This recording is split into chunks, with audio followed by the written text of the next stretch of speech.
غزوہ بنی نذیر۔ شوال 3 ہجری میں حضرت عبداللہ بن عمر کے ذریعے حضور نبی کریم صلی اللہ علیہ وسلم کو خبر ملی کہ کفار کا لشکر ابو سفیان جو اس وقت تک مسلمان نہ ہوئے تھے، ان کی سربراہی میں حمرۃ الاسد میں جمع ہو رہا ہے۔ آپ نے حضرت عبداللہ بن مکتوم کو مدینہ منورہ میں اپنا نائب مقرر کیا۔ صحابہ کرام کی ایک جماعت کے ہمراہ حمرۃ الاسد کی جانب کوچ کرنے کا ارادہ کیا۔ آپ نے اس موقع پر لشکر کا علم حضرت علی المرتضیٰ کے سپرد کیا۔ اسلامی لشکر حضرت علی کی سرپرستی میں 3 دن تک مقیم رہا، مگر جنگ کی نوبت نہ آئی۔ غزوہ حمرۃ الاسد میں لشکر اسلام کے 3 دن کے قیام تک جنگ کی نوبت نہ آئی اور حضرت محمد صلی اللہ علیہ وسلم نے مدینہ واپس آنے کا فیصلہ کیا۔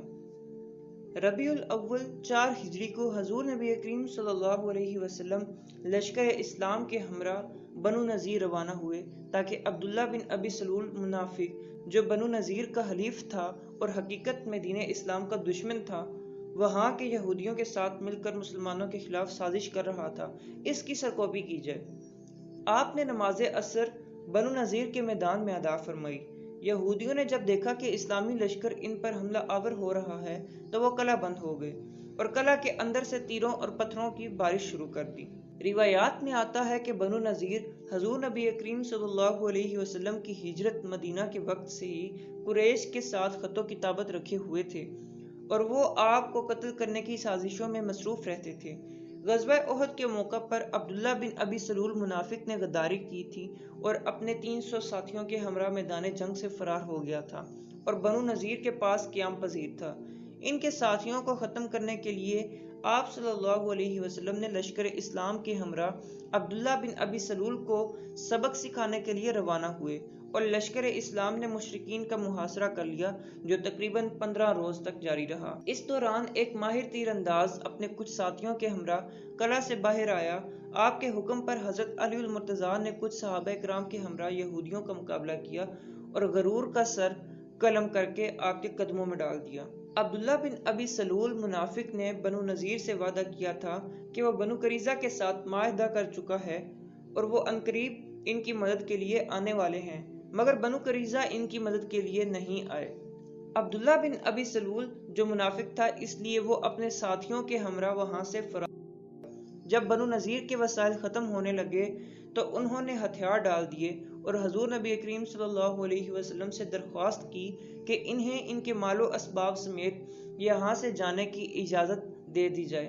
حضور نبی کریم صلی اللہ علیہ وسلم نے انہیں اجازت دے دی اور وہ اپنا مال و اسباب سمیٹ کر مدینہ منورہ سے باہر نکل گئے۔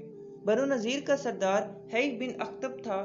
اس نے حضور نبی کریم صلی اللہ علیہ وسلم سے معاہدہ کیا کہ وہ آئندہ کبھی مسلمانوں کے خلاف کسی کی مدد نہیں کرے گا۔ بنو نذیر کے قلعے خالی ہو چکے تھے اور ان کی عداوت بے نقاب ہو چکی تھی۔ اس معرکہ میں سرکش یہودیوں کی رسوائی ہوئی اور ان کا غرور خاک میں مل گیا۔ بنی نذیر کے معرکہ میں مسلمانوں کو فتح نصیب ہوئی۔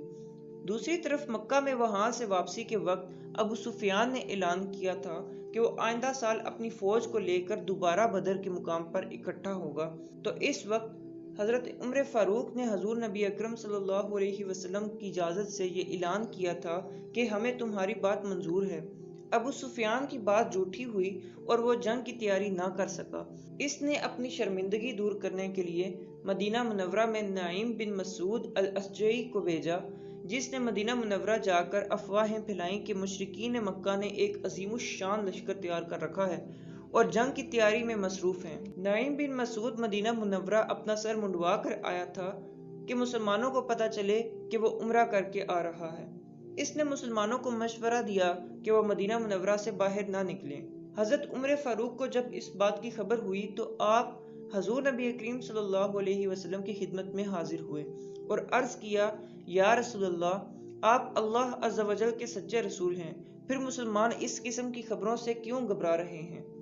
حضرت عمر فاروق نے حضور نبی اکرم صلی اللہ علیہ وسلم کو اس جنگ پر جانے کے لیے آمادہ کیا اور آپ نے اس جگہ پر جانے کا اعلان کر دیا اور صحابہ کرام کے دلوں سے بھی کفار کا خوف جاتا رہا اور وہ جنگ میں درجہ بدرجہ شمولیت کے لیے حاضر ہونے لگے۔ حضرت علی المرتضیٰ اس جنگ میں حضور نبی کریم صلی اللہ علیہ وسلم کے ہمراہ تھے۔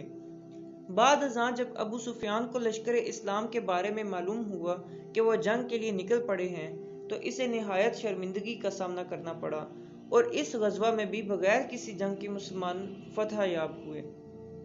غزوہ بنی مستلق۔ یہودیوں کی جلا وطنی کے بعد بھی وہ مشرکین مکہ کے ساتھ مسلسل سازشوں میں مصروف رہے اور دین اسلام کے خلاف سازشوں کا آغاز کر دیا۔ آپ صلی اللہ علیہ وسلم کو جب کسی سے سازش کی خبر ملتی تو آپ لشکر اسلام کے ہمراہ سازش کو ختم کرنے کے لیے روانہ ہو جاتے۔ چنانچہ محرم الحرام 5 ہجری میں آپ ذات الرقاع کی مہم پر 400 صحابہ کرام کے ہمراہ روانہ ہوئے۔ اس کو غزوہ بنی مستلق بھی کہا جاتا ہے۔ جب لشکر اسلام مدینہ منورہ کے شمال میں بنو غطفان کی جانب روانہ ہوا، جس میں حضرت علی المرتضیٰ بھی شامل تھے، تو یہودی قبائل لشکر اسلام کی ہیبت کی وجہ سے فرار ہو گئے۔ ربیع الاول 5 ہجری میں ایک مرتبہ پھر خبر آئی کہ دومت الجندل میں کفار کا ایک عظیم لشکر اکٹھا ہو رہا ہے اور وہ مدینہ منورہ پر حملے کر رہا تھا۔ حضور نبی کریم صلی اللہ علیہ وسلم نے 1000 صحابہ کرام کو اپنے ہمراہ لیا اور ان کی سرکوبی کے لیے روانہ ہو گئے۔ حضرت علی المرتضیٰ حضور نبی کریم صلی اللہ علیہ وسلم کے شانہ بشانہ تھے۔ جب لشکر دومت الجندل پہنچا تو ایک بار پھر کفار میدان جنگ سے فرار ہو گئے اور نبی کریم صلی اللہ علیہ وسلم واپس مدینہ منورہ تشریف لے آئے۔ شعبان 5 ہجری میں حضور نبی کریم صلی اللہ علیہ وسلم نے ان گزشتہ واقعات کے پس منظر میں لشکر اسلام کو تیاری کا حکم دیا اور مدینہ منورہ سے مرثیہ پہنچے تاکہ بنی مستلق جو سازشوں میں مصروف تھے ان کی سرکوبی کی جا سکے۔ بنی مستلق لشکر اسلام کے سامنے صفراء ہو گئے۔ حضور نبی کریم صلی اللہ علیہ وسلم نے بھی اپنی صفوں کو منظم کیا اور ان پر تابڑ توڑ حملے شروع کر دیے، جس سے بنی مستلق کے پاؤں اکھڑ گئے اور وہ میدان جنگ سے فرار ہو گئے۔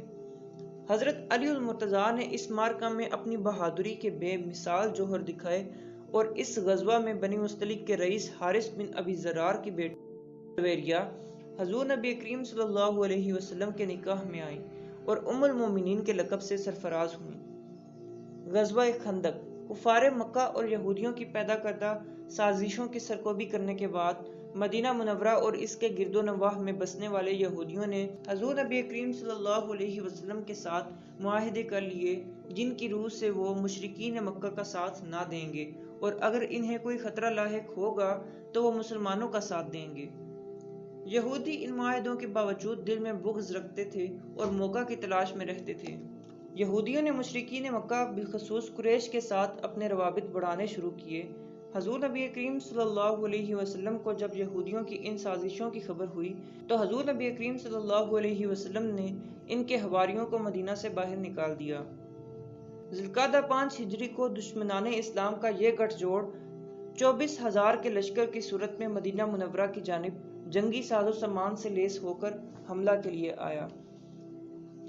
حضور نبی کریم صلی اللہ علیہ وسلم کو جب اس لشکر کی آمد کی خبر ہوئی تو آپ صلی اللہ علیہ وسلم نے 3000 صحابہ کرام پر مشتمل ایک لشکر تشکیل دیا اور حضرت سلمان فارسی کے مشورے سے شہر کے گرد ایک خندق کی کھدائی شروع کروائی جس کی لمبائی تقریباً 3.5 میل اور چوڑائی تقریباً 5 گز تھی۔ اس خندق کی گہرائی 5 گز تھی اور اس کے اندر سے نکلنے والی مٹی اور پتھروں کو خندق کے گرد اس طرح لگا دیا گیا کہ اس نے ایک مورچے کی شکل اختیار کر لی۔ حضور نبی کریم صلی اللہ علیہ وسلم نے خندق کی کھدائی کے لیے 10 صحابہ کرام پر مشتمل ٹولیاں بنائیں اور خود بھی خندق کی کھدائی میں حصہ لیا۔ حضرت علی المرتضیٰ نے بھی خندق کی کھدائی میں پیش حصہ لیا۔ مشرکین کا لشکر جب مدینہ منورہ کی سرحد پر پہنچا تو شہر کے گرد خندق دیکھ کر پریشان ہو گیا۔ مشرکین نے شہر کا محاصرہ کر لیا اور تیر اندازی شروع کر دی۔ صحابہ کرام نے بھی جواباً تیر چلائے۔ کم و بیش 20 دن کے محاصرے کے بعد اللہ عز و جل نے مسلمانوں کی مدد فرمائی اور ایک تیز آندھی چلائی۔ اس آندھی کی تند و تیزی سے مشرکین کے خیمے اکھڑ گئے اور ان کا ساز و سامان اڑ گیا۔ مشرکین جو کہ خود کئی روز کے محاصرے سے تنگ آ چکے تھے اور ان کے پاس کھانے پینے کی اشیاء بھی ختم ہو چکی تھیں، انہوں نے آندھی کے بعد جنگ سے فرار کا رستہ اختیار کیا۔ روایات میں آتا ہے عرب کا مشہور شہسوار عمرو بن عبدو ایک جانب سے خندق پار کرنے میں کامیاب ہو گیا۔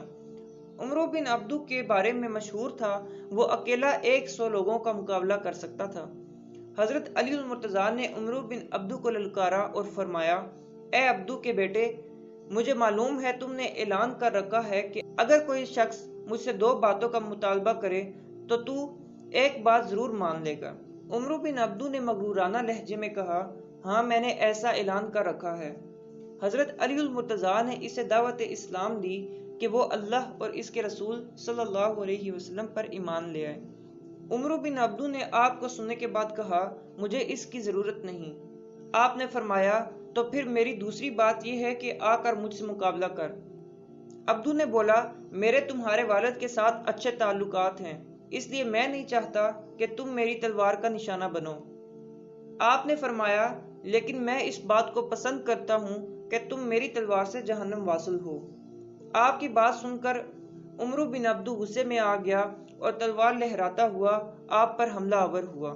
آپ نے اللہ اکبر کا نعرہ بلند کیا اور اگلے ہی لمحے عمرو بن عبدو کا سر تن سے جدا کر دیا۔ کفار نے اپنے سردار عمرو بن عبدو کا سر قلم ہوتے دیکھا تو ان کے حوصلے مزید پست ہو گئے اور وہ میدان جنگ سے فرار ہو گئے۔ کتب سیرہ میں کفار کے محاصرے کی رودات بیان کی جاتی ہے۔ 20 روز کے محاصرے کے بعد اس قدر شدید مٹی کا طوفان آیا جس سے کفار کے خیمے اکھڑ گئے اور ان کے بدن طوفانی ہواؤں سے چھلنی ہونے لگے۔ اس کیفیت کو دیکھ کر ابو سفیان، جو کہ کفار کے تمام لشکروں کا سالار اعلیٰ تھا، وہ سمجھا شاید قیامت آ گئی ہے اور اس نے ڈر کے مارے اپنی فوج کو واپسی کا حکم دیا۔ حضور نبی کریم صلی اللہ علیہ وسلم غزوہ خندق کے بعد گھر تشریف لائے تو حضرت جبرائیل علیہ السلام تشریف لائے اور عرض کیا، یا رسول اللہ عز و جل فرماتا ہے ابھی آپ ہتھیار نہ کھولیں کہ بنو قریظہ کا معاملہ ابھی باقی ہے۔ چنانچہ آپ نے اس وقت اعلان کروا دیا کہ کوئی بھی شخص نماز عصر ادا نہ کرے یہاں تک کہ ہم بنو قریظہ پہنچ جائیں۔ پھر حضور نبی کریم صلی اللہ علیہ وسلم 1000 صحابہ کرام کا ایک لشکر لے کر بنو قریظہ پہنچے اور حضرت علی المرتضیٰ کو 300 صحابہ کرام کے ایک دستے کے ہمراہ مقدمات الجیش پر مقرر فرمایا۔ روایات میں آتا ہے کہ حضرت علی المرتضیٰ نے لشکر اسلام کا جھنڈا بنو قریظہ کے قلعہ کے سامنے گاڑ دیا۔ بنو قریظہ جو اچانک لشکر اسلام کے آنے کا سن کر قلعہ بند ہو گئے تھے، انہوں نے قلعہ کے چھتوں پر چڑھ کر گالی گلوچ شروع کر دی۔ حضور نبی کریم صلی اللہ علیہ وسلم بھی جلد ہی بنو قریظہ پہنچ گئے اور آپ نے قلعہ کے محاصرے کا حکم دے دیا۔ 25 روز کے محاصرے کے بعد بنو قریظہ نے آپ صلی اللہ علیہ وسلم سے درخواست کی کہ انہیں زمانہ جاہلیت میں ان کے سردار حضرت سعد بن معاذ کے سپرد کیا جائے، وہ جو فیصلہ کریں گے انہیں منظور ہوگا۔ حضرت سعد بن معاذ جو کہ غزوہ خندق میں تیر لگنے سے زخمی ہو گئے تھے، انہیں بنو قریظہ بلایا گیا اور انہوں نے فیصلہ کیا کہ بنو قریظہ کے تمام مردوں کو قتل کر دیا جائے اور ان کا مال اور اسباب ضبط کر لیا جائے۔ حضرت سعد بن معاذ نے یہ فیصلہ اس روشنی میں کیا کہ بنو قریظہ نے غزوہ خندق میں کفار اور یہودی قبائل کو 1500 تلواریں، 300 زرہیں، 2000 نیزے اور 1500 ڈالیں فراہم کی تھیں۔ آپ صلی اللہ علیہ وسلم کے حکم پر ایک خندق کھودی گئی جہاں مردوں کو ایک ایک کر کے بلایا جاتا اور حضرت علی المرتضیٰ اور حضرت زبیر بن العوام ان کی گردنیں اڑاتے جاتے تھے۔ ان مردوں میں حی بن اخطب بھی شامل تھا جسے حضرت علی المرتضیٰ نے مارا تھا۔ سن 6 ہجری میں بنو سعد جو کہ فت کے گرد و نواح میں واقع تھے، انہوں نے خیبر کے یہودیوں کے ساتھ مل کر سازش تیار کی کہ وہ مدینہ منورہ پر چڑھائی کریں گے۔ حضور نبی کریم صلی اللہ علیہ وسلم کو جب خبر ہوئی تو حضور نبی کریم صلی اللہ علیہ وسلم نے حضرت علی المرتضیٰ کو 100 مہاجرین کے ہمراہ بنو سعد کی سرکوبی کے لیے روانہ کیا اور ہدایت فرمائی کہ رات کو سفر کرنا اور دن میں قیام کرنا۔ آپ مدینہ منورہ سے روانہ ہوئے اور خیبر کے درمیان غمج نامی چشمہ پر پہنچ گئے جہاں آپ نے ایک آدمی کو گرفتار کیا اور اس سے بنو سعد کی جنگی تیاریوں کے بارے میں دریافت فرمایا۔ اس شخص نے پہلے تو انکار کیا مگر جب اس سے سختی سے پوچھا گیا تو اس نے اس بات کا اقرار کر لیا کہ میں بنو سعد کا جاسوس ہوں اور خیبر کے یہودیوں کے پاس فوجی تعاون کے شرائط واضح کرنے گیا ہوا تھا۔ آپ رضی اللہ عنہ نے اس سے جان بخشی کا وعدہ کرتے ہوئے اس سے ان کی فوجی قیادت کے بارے میں معلومات حاصل کی اور پھر آپ نے یہودیوں کی بے خبری میں ان پر ایک زوردار حملہ کر دیا جس سے بنو سعد منتشر ہو گئے اور آپ وہاں سے 500 اونٹ 2000 بیڑ بکریاں ہانک کر اپنے لشکر کے ہمراہ مدینہ منورہ لے آئے۔ بنو سعد کو منتشر کرنے سے خیبر کے یہودی جو یہ امید لگائے بیٹھے تھے کہ اگر وہ مدینہ منورہ پر حملہ کریں تو بنو سعد ان کی مدد کریں گے، ان کی یہ امیدیں خاک میں مل گئیں۔